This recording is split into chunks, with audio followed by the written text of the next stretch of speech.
Hi guys, it's Jeff again, the photography mentor, and I want to do a little video today, and it's all about freelancers. Now, I notice I do have quite a few connections, about 50,000 connections in my network across social media, and a lot of those connections class themselves as freelancers. Now, when I first started out in photography, after I left the Royal Navy, I became a photographer myself for my own business in 2004.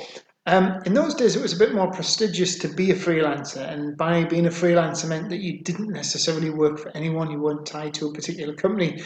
You could pick and choose your clients and effectively work who you wanted to work for, so give you a bit more prestige. Nowadays, things have changed. Now, there's a lot more photographers about now than there ever was.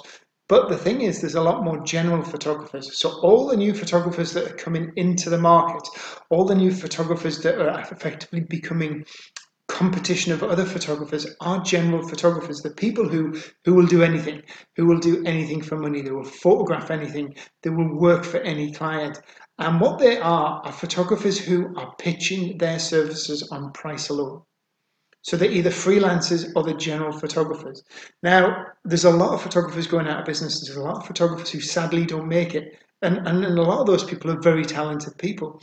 And the reason that they're going out of business and the reason that they're not succeeding is they're not a specialist. You need to become a specialist in your niche. You need to move away from being a freelancer, because the terminology of a freelancer and likewise the terminology of being general means you will work for anyone and you're working pretty much on price alone. Look at sites like freelancer.com and fiverr.com.co.uk. These are all about freelancers who will work on a budget. Some of these will work for £5, £10, £20, £15, not much money at all. And that is now the stigma that the title freelancer and general acquires. But if you can become a specialist, a niche photographer offering a specialized service to a particular industry or a particular demographics of people, then you can start charging a lot more. And what I mean by niche is by targeting your services. So there might be something that you really like doing. You might be a commercial photographer, but you love doing interiors. So don't be a commercial photographer, be a specialist interior photographer or interior and architectural photographer. And then start niching your profile and aiming at your services at the very high-end real estate agents who charge, who are selling houses for £10 million plus. Aim your services at people like the hospitality trade, like premier prestigious hotels. Start niching your services down to a particular group of people. Don't go for the 100% of the market, go for 20%. But when you specialize, when you're offering a service that nobody else can to those people, you then become the ideal fit for those people. And when you become the ideal fit, then we're not talking about price anymore, because you give them exactly what they want. And what you got to remember is a lot of these big companies, they don't have really tight marketing budgets. They're not going to hire a photographer for £200, £300 or for coppers just because it's cheap. They're not going to allow their brand to be photographed for a cheap price.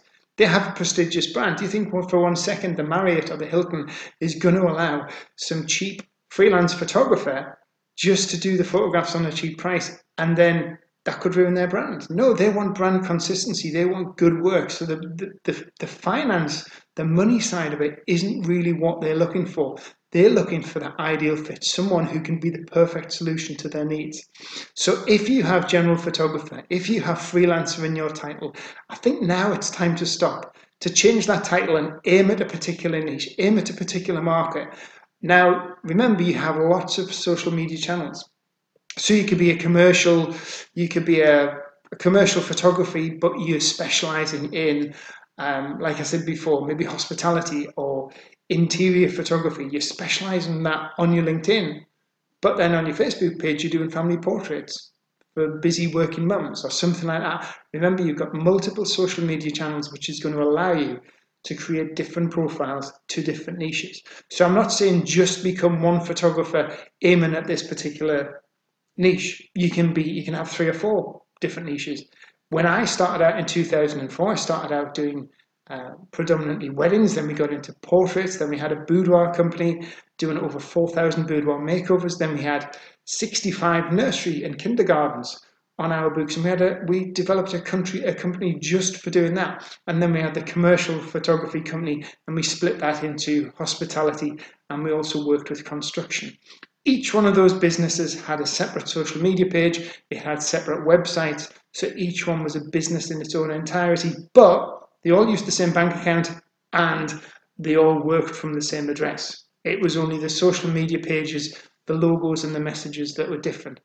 So start thinking about creating different niches for your services and be a lot more specialized. And I do guarantee, and this works for a lot of my clients, virtually all of my clients, I guarantee that this will work. This will get you the type of people that you want, not the ones who say, how much can you do it for? Or what's your cheapest package? These are going to get the people who they want good quality service and they're going to pay for it. If you've got any questions, as always, drop me a message. I'm always here to help. I hope you've enjoyed this video and it's given you something to think about. Thanks again, guys.